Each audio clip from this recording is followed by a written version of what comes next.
Bil-budget tal-2022 se tkompli tiġi premjata l-bżulija permezz ta' rata ta' taxxa ta' 15% fuq l-overtime fuq l-ewwel 10,000 euro. Din il-miżura tfisser li l-ħaddim se jkollu brata ta' taxxa mnaqsa fuq 534 sija flok 100 sija kif inhi bħalissa. Din il-miżura tapplika l dawk li l-paga bażika tagħhom ma taqbisx l-20,000 euro u m'għandhomx pożizzjoni maniġerjali. Min din il-miżura se jgawdu aktar minn 30,000 ħaddiem b'nefqa ta' 6 miljun euro. Aparti minn hekk, il-Gvern ħabbar li r-rata ta' taxxa għal xogħol part-time se tonqos minn 15% għal 10%. Il-familji se jgawdu wkoll minn żieda fil-bonus għal twelid ta' tarbija jew adozzjoni. Madwar 4,000 ġenitur se jgawdu minn 100 euro iżjed kif lotja se titla' għal 400 euro. Se jiġi estis ukoll is-servizz ta' childcare b'xejn permezz ta' iżjed ħinijiet li fih jingħata tas-servizz, filwaqt li biex aktar nies jaħdmu l-in-work benefit se jkollu żiediet. Koppji fejn it-tnejn jaħdmu, il-benefiċċju se jibqa' jingħata fuq limitu ta' dħul li se jitla' minn 35,000 euro għal 50,000 euro fis-sena. Għal koppji fejn wieħed mill-ġenituri jaħdem, il-limitu ta' dħul se jitla' minn 26,000 euro għal 35,000 euro fis-sena. Filwaqt li ġenituri waħedhom li jaħdmu, il-limiti ta' dħul se jitla' minn 23,000 euro għal 35,000 euro fis-sena.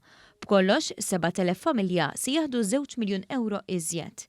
Permezz tal-in-work benefit se jingħataw ukoll 150 euro għal min pereżempju jaħdem bix-shift jew fil-għaxijiet fuq sma bħal tas-servizzi tal-ikel. Intant dawk li jaħdmu mal-kuntratturi li jipprovdu servizz fis-settur pubbliku fil-ħdud il-Gvern se jħallasom bid-doppja. Il-familji fosthom dawk żgħażagħ se jkomplu jgawdu bit-tnaqqis mit-taxxa tal-bol. Il-miżura tal-first time u second time buyers u xerrejja ta' proprjetà fawdex ukoll se jgawdu. Aparti minn hekk, kull min jixtri proprjetà vakanti jew f'żona urbana konservata se titneħħilu t-taxxa fuq il-kapital u anki t-taxxa tal-bol għal kollox fuq l-ewwel 750,000 euro tal-prezz tal-proprjetà. L-għajnuna supplementari għal dawk li jirċevu benefiċċju fosthom anki nies li jaħdmu u pensjonanti se tiżdied. Persuni miż-żewġa jew koppji fejn it-tħul tagħhom ma jaqbisx l-14,318 euro, il-benefiċċju se jitla' sa massimu ta' 6,50 euro fil-ġimgħa, filwaqt li persuni waħedhom fosthom romol li tħul ma jaqbisx l-10,221 euro se jieħdu żieda sa massimu ta' 5 euro fil-ġimgħa. B'din iż-żieda fl-għajnuna supplementari mistennija jgawdu 29,000 persuna b'nefqa ta' 5 miljun u 600,000 euro. Il-Gvern ħabbar ukoll mod ieħor kif il-familji se jgawdu billi se jbiddel il-liġi u s-sistema ta' kif jinħadem il-kont tad-dawl u l-ilma.